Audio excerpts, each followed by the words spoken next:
Hi, everybody. Welcome back to my channel. Today, we're going to talk about boiling frogs. Well, kind of. Have you ever heard the term heating up a customer or how to boil a frog? It happens all the time in all kinds of businesses. And the RV business, the RV industry is no different. By the time the old frog realizes what's happening to the water around him and to the temperature, it is too late. He's cooked. So today we're going to talk about this kind of scenario and how to recognize it in hopes of maybe helping you avoid an RV nightmare. Because here's the deal. RVing isn't just about where you're going. I don't think it is. It's about the planning. It's about the getting there. It's about the excitement, the emotion, the journey, the learning, and sometimes the regret. And if you're not careful, your RV dream can quickly become a financial anchor, an anvil that will drag you down, way, way down. That is why this channel exists, folks, is to help guide you to the right people, to the dealers who tell the truth, who do what they say, and treat customers like family. I call them America's most trusted RV dealers. And if you want to see who they are and find their links, you can scan the QR code here on the screen or check the links down in the description below. Either way, you'll get to a resources page for my channel. That's also the link to get you to listen to hundreds of real RV buyers who are sharing their story. So back to today's video. Even with all the preparation in the world, even with doing all the right homework, sometimes things go wrong.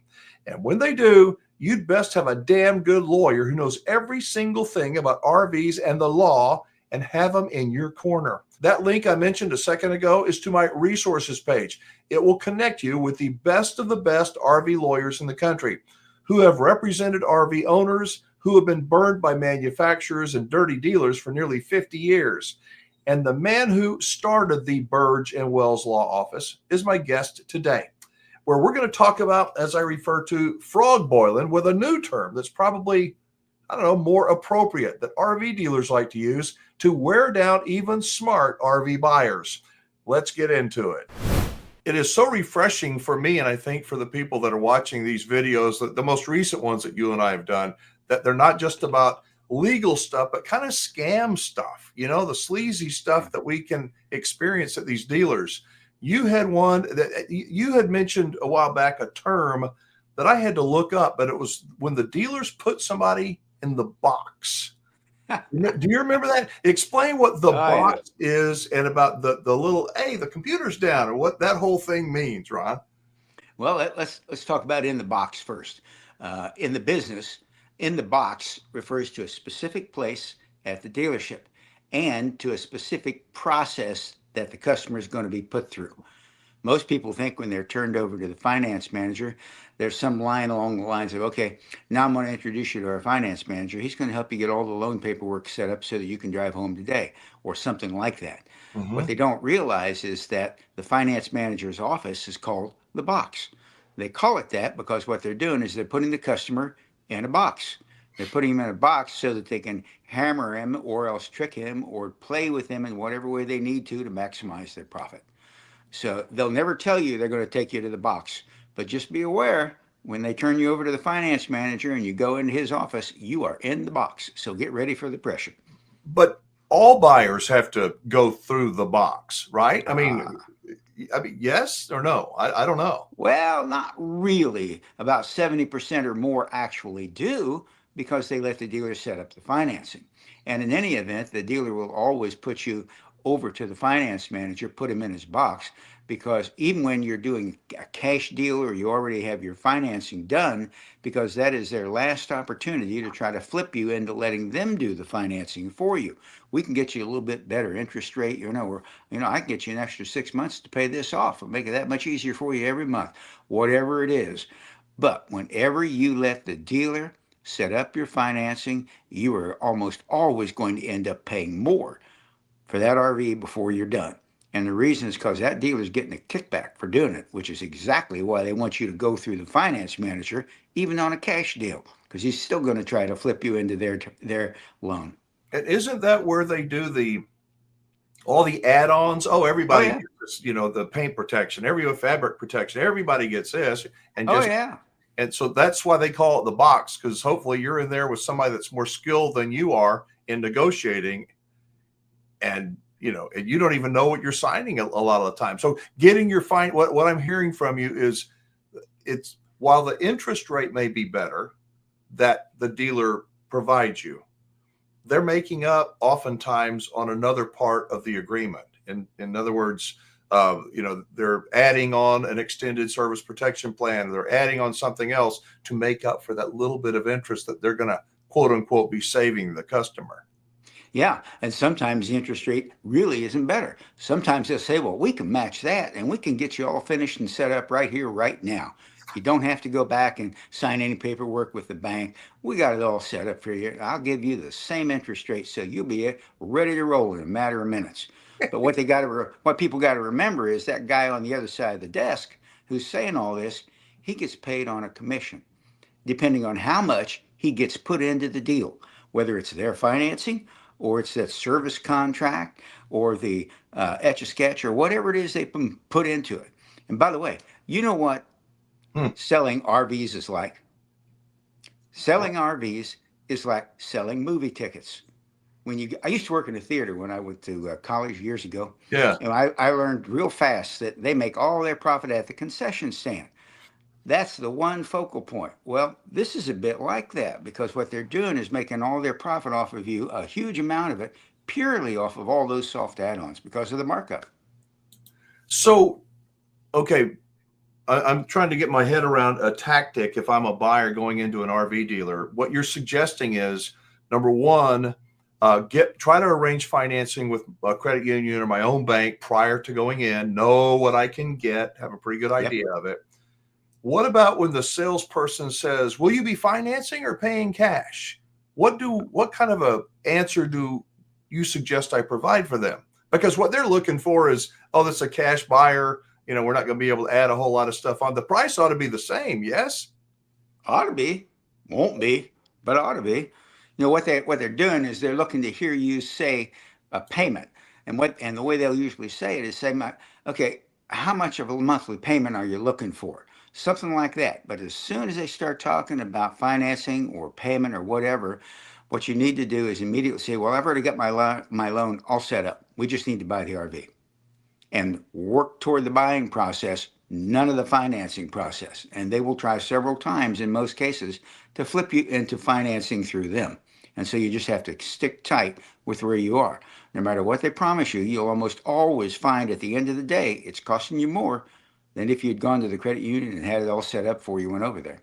And that's when they put you in the box, because they know the numbers are working in their favor, even though the buyer may say, hey, I'm not going to fall for any of that. Well, you may not, but the statistics show that most people do. They fall for something, and that ends up costing them a lot. But talk to me about there's this emotional roller coaster that buyers go through.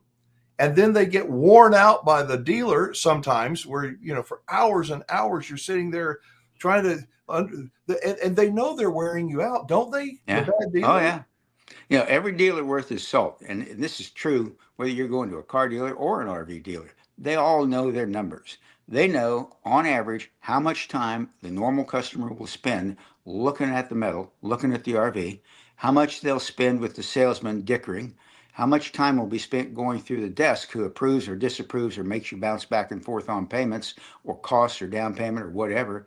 They know how much time, once you get turned over to the F&I man and get put in the box, they know on average about how much time you're going to spend in there.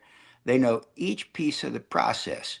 So if you take too long in any one part of the process, that's to their advantage. If you take less time, that's almost always to your advantage, because part of this process is designed to make sure you go through each step as long as possible so you get a little wore out.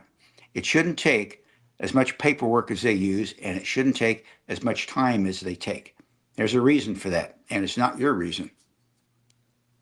And one of the things, buying an RV or buying a car, either one, I've noticed that they say, well, they add things on. It's only an extra $35 a month.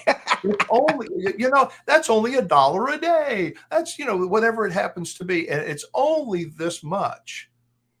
But Yep. Thoughts on that? Oh yeah, at the seminar I gave up in Michigan last week, we talked specifically about what they do. In fact, one of the best ways they do it, best in terms of their perspective and maximizing their profit, is when there is a husband and a wife, a couple. And then what they'll do, in fact, I'll give it to you the same way I gave it to them up there to those other lawyers. What they'll do is the finance man will say, okay, now, Mary, sit back and relax. We're all set now, just a couple more minutes. Gosh, you look nice today, Mary. Bob, I tell you what, Bob, now I know you look in good health. And I know that, odds are pretty good. You're going to work for a good another 10, 15, 20 years, however long you want to, because you're pretty good. But you just never know for sure, Bob. Now, Mary, relax for a second. But Bob, we can look into the future and see what your risks are. Who knows? You might have an accident at work. You might have a heart attack. I don't know, but you might die. And if you die, Bob, Mary's going to be stuck with a Right. 20-year loan, Bob. And then Mary at that point, Mary will almost always look at Bob like, what the hell? And then what the salesman will do is he'll say, but I tell you what, Bob, for only $12 more a month, Mary will have the peace of mind that if anything happens to you, she's not going to have to pay off that RV because it's going to be free to her. We're going to see to it gets paid off. Now, at that point, what's Bob going to do? Is he going to turn to Mary and say, well, Mary, you ain't worth $12 a month? Well, of course he isn't going to do that. And 9 times out of 10, they'll sell that guy every single time. Yeah. That's yeah. why when you go in as a couple, you got to go in and play some good guy, bad guy. Otherwise, what's happening is the dealer is using one against the other, or it's very easy for him to do that. Now, when I gave that seminar last week to all those lawyers, and there were about 60 of them, a lady in the back stuck her hand up and said, my husband and I went to go buy a car last week, and that's exactly what they did. They Really? do this. They don't care if you're a lawyer or if you're a factory worker or what you are. You got money, and that's what the game is. Separate you from your money. And I can just hear some of these crooked people saying, okay, don't buy, but don't die.